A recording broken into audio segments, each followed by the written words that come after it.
Hey guys, Fizzy Pro here, back at it again with another Yu-Gi-Oh commentary for you guys.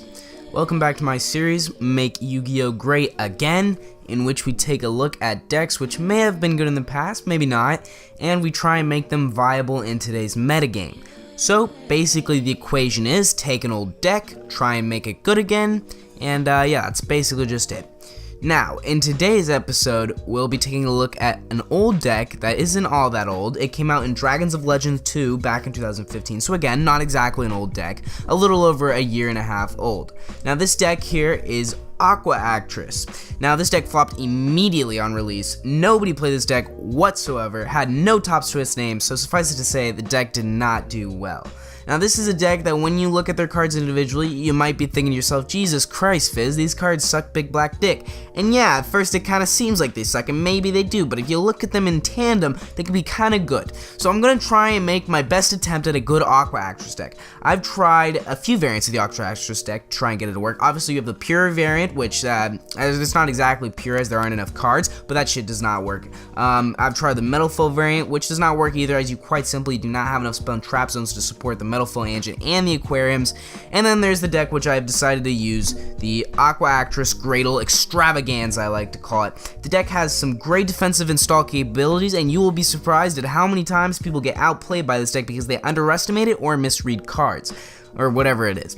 Anyways, let's get right into the deck and explain some of my card choices. Alright guys, so I'm here with the deck profile. Now I'm going to try and do this as fast as possible because I know I have a tendency to talk a lot and keep going, but you know, if you just want the deck list, you can go ahead and take it. Obviously it's all right here, but I'm going to go through and explain my card choices a little bit because I think that's something that's important to try and get across the message with this deck. Now, we run the 3 Tetra. If you've seen Aqua Actress's builds before, you know that that's pretty standard. It gets the good. You probably haven't because Aqua Actress decks kind of suck, so nobody makes them, but you know, that's how that works. You know, you use the Tetra to get all your aquariums, and that's basically the gist of it. I mean, nothing really else. It's your main card, it gets the engine going, yada yada. Yes, so now we run, for the rest of the Aquatras, we run 2 Guppy and 2 Arowana. Now, Guppy's pretty good. It's nice, it's not great, that's why we only run 2 of it. Once per turn, you can special summon 1 Aqua Actress monster from your hand, so that includes Tetra or something. It's nice just to have some board presence and just be another monster that, you know, the field spells affect. And obviously, you can use it to get out Arowana. Now, you're probably saying, you know, Arowana sucks, dude. Like, you need a tribute for him. Like, that's not good. Personally, I think you have many ways to get it out in this deck, obviously namely being Guppy, and also something you have to understand about this deck is that things stay on the board a long time because this deck has some insane defensive capabilities thanks to this little card here called Aquarium Stage. Now I'll go into that a little bit later on, but it basically just means that you'll always have a tribute. You may not be able to get this guy out immediately, but there's a very strong chance that you will get him out fairly easily. Now, obviously, you don't run the 3 because for reasons I just stated, that it can brick, but at 2, I never brick with this card, so do not worry. Yeah, so that's basically that. Don't worry about that. Just 2 is the perfect number. Now, we run the 3 Graydle Alligators. Why do we run this card at 3 over the other Graydles? Now, that is because there's a few combos here. Actually, there's only one. It's with Graydle Impact, where you use Graydle Impact to destroy 1 Graydle monster you control, which would be Alligator. And since Alligator's effect is triggered not only off of Monster Zone, like when it's destroyed by battle, but also by spell effect. So, you know, that is why you run the 3 of those. Now, we do run the 2 Eagle because monster effect removal is very prevalent in today's game, and we run only 1 Cobra because it is not useful at all, its effect, unless you're doing this nice little combo here with Graydle Split, where you can tribute it, you can use it for Graydle Split, and then you could steal one of your opponent's monsters, and you get to go into a level 8 Synchro. Now, we run the 1 Graydle Slime. You may be saying, why are you only running 1 of these? This is the most important tuner in the deck. It's how you make all your synchros and whatnot. That is because I don't want to draw into it. I want to get it out through Graydle Split. It's really annoying to get out when you have it in your hand. You have to destroy 2 Graydle cards, which can be a pain in the ass to get out on the field. And once you get it, it's in the grave. You can special summon it from there if you really want to use it more. And obviously, you know, if you actually really want it so badly, you can just search it out with Graydle Impact. Now, 2 Penguin Soldiers, an oldie but a goodie. You guys know what this card does. You can target up to 2 monsters of the field, return those targets to the hand. Not very good against pendulums, but again, obviously, you can side this out against pendulums. More on the side deck later, but really great card. Plus, it's level 2 in water, so obviously you want to run it. You can make Tree Toad with it. You know, what's not to love about this bad boy?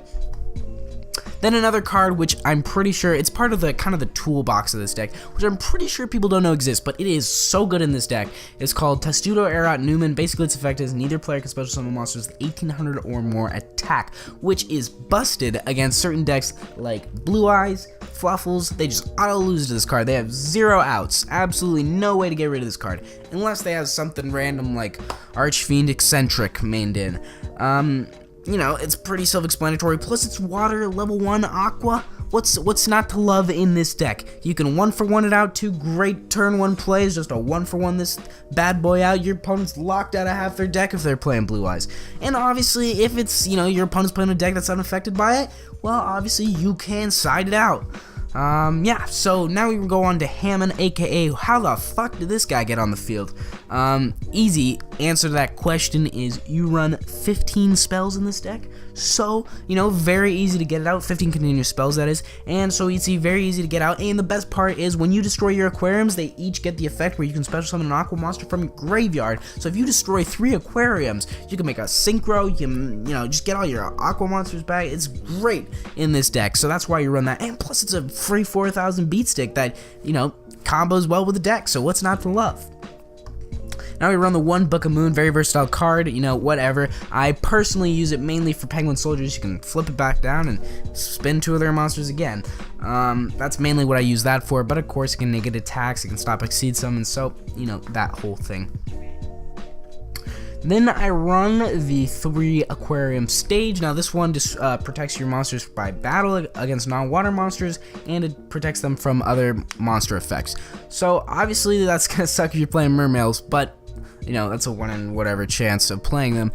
But you know, really good card, keeps your cards on the field. Normally this is what I would search for with what's her name, Tetra. You know, so you can keep Tetra on the field. And keep searching the next turn. A lot of decks actually surprisingly do not have, you know, outs to this. They do not have spell removal unless it's Raigeki. But, you know, it is what it is. And, yeah, really like this card. Obviously, you run it a 3. Aquarium Set. Now, 600 attack boost is basically what this card gives, and obviously the thing where it special summons from the graveyard an Aqua Monster, which, by the way, all these Aquarium cards have. Now, you may say 600 attack doesn't seem like much, but this card really stacks over time. You just have to play the deck to understand that the attack boosts really stack over time, and this is a very control-based deck, and the attack boosts, for, you know, you're going to get a double set and a lighting and a stage on board, and it's going to be, you know, marvelous, and you're going to love it. Just try the deck out, trust me. And obviously we run the 2 lighting. Most important, Aquarium. You can only run 2 though, because you can only have 1 on the field at a time, which, you know, that can fucks with you if you have more than 1 in your hands. So that's why you only run 2. However, in case they MST it or something, you definitely want to have the second one, so that's why we run the 2. Great card, lets your cards beat over things much easier. And yeah, 2 Parallel Twisters. Send 1 other spell trap card you control your graveyard and target 1 card on the field, destroy it. A lot of people don't know this card exists, but it does. Very versatile. You get to destroy 1 of your aquariums and get their effect off, and obviously you can pop a card your opponent controls. Simple as that. Awesome card in this deck. 3 Impact, staple in any Graydle deck. You can search your Graydles, you can destroy your Graydles. Obviously I already talked about the combo with Alligator, so that is that. Then we run the 2 Moray of Greed, which, you know, fixes bad hands. It just, you know, sometimes you get cards earlier than you need them, so that's why you run that. It really adds to the consistency of the deck. 1-for-1, get out either Tetra or Erat Newman. Now, normally what I like to do is get this thing to summon this thing in defense mode, because, you know, it's so much harder to get rid of when it's in defense mode at that point. So that is why I run that. And also the cost of the monster, discarding a monster, you know, it can be annoying. However, it's not really that bad, because you can discard something like Graydle Slime, which can special summon itself back from the graveyard. And obviously you have the aquariums, which, you know, get your monsters back. Now we have 1 Pot of Duality. It's because the cost of not being able to special summon is really not so bad, because this deck has a lot of stall, like I said, a lot of control, so you can really easy work around that, skip a turn of special summoning, and adds to consistency of the deck to get whatever combo pieces you need. Now you run the 2 Graydle split. You can use it to special summon, obviously, Graydle Slime and another Graydle, and then you can easily go into a Synchro. That's basically what that's for, and also gives a 500 attack boost. You never know when you might need it. Yeah, and that thing really, the 500 attack boost may seem silly, but it really does stack with all these aquariums on the field. And we run 1 Starlight Road because I hate Twin Twister against this deck. Twin Twister absolutely kills this deck. Get rid of 2 of their aquariums and you're fucked. So that's why you run the Starlight Road, because obviously it's a free Stardust and it negates Twin Twister, which is basically the antithesis to this deck. Now, into the extra deck, 3 Graydle Dragon. Mainly what you're going to be going into, it is a guaranteed 2-card pop. When you summon it, can even sometimes be a 3-card pop, which, wow, and obviously it floats, so that is really nice.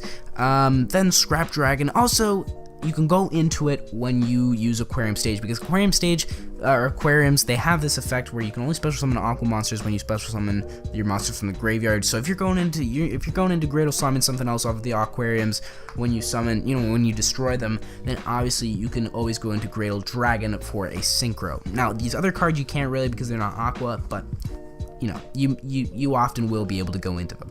Now we run the 1 Scrap Dragon because you can kill one of your aquariums to kill one of their cards. Again, it's the same concept as Parallel Twister. You should know that should be pretty self-explanatory. Scarlet Red, never use them at all. The option is always there if you need it. Stardust Dragon, obviously summonable off Starlight Road. Coral Dragon, level 6 water monster, so there's that. And also it's a tuner, so you can ladder into other stuff, and a decent effect. Gwayo Guardian, never use it. The option is always there if you need it. Black Rose, same thing, never use it. Option is always there. Now, this card I actually do go into sometimes. Leo, the Keeper of the Sacred Tree. You can make it using a Graydle Slime, a Graydle Eagle, and an Aqua Actress Tetris, and that makes a level 10. So that is nice. That is definitely something that is nice. Just have a 30-100 beat stick, but it's an option. If you need it, you use it. If you don't, you don't. Sylvan Princess Sprite, it's a rank 1 because you can make those very often in this deck. But you might not want to go into this just because it's not always in your best interest to go into the extra deck in this game. But again, these cards are just here in case you need them. Cat Shark, again, level 2.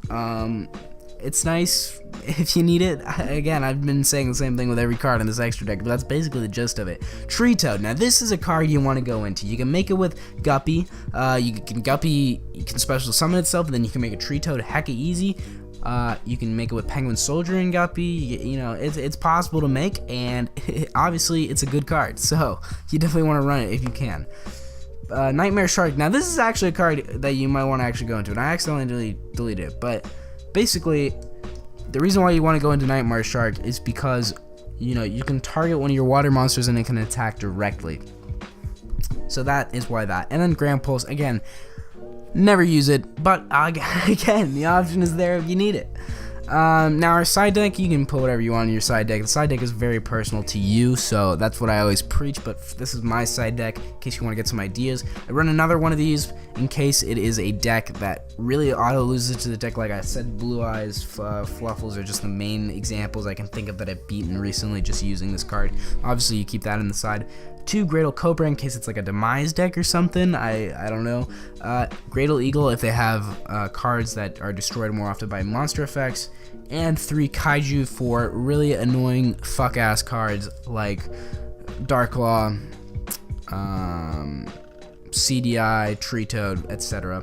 3 Prohibition, Blanket Cyborg card can be basically sided in against any deck, mainly used for Dante.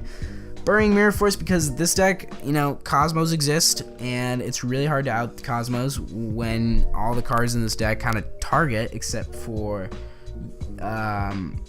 actually they all kind of target. So, what you would do against Cosmos is side in one of these bad boys, but they do have an out to it, which is Cosmo Witch. So Cosmos is a very tricky matchup for this deck, which is why we run the 3 Burying Mirror Force, because it's kind of hard to go against a deck that can't be targeted when almost all your cards target. Magic Drain, it's a nice fun card I like to use. against certain decks. So that is my deck. Just try this deck out. I beg you. You will not believe how well this deck works. I've won against so many meta decks. Blue Eyes, ABC, Burning Abyss. It is so surprising how well this deck works. I beg you to try this deck. Just try it out. Give these Aqua Actresses a chance. Because a lot of people say this deck sucks, and you know what? They might in certain builds, but just try this build. And if you don't like this build, then Aqua Actresses suck. But just try this. Alright guys, that was me, done for the day, Fizzy Pro, and I will see you guys in the next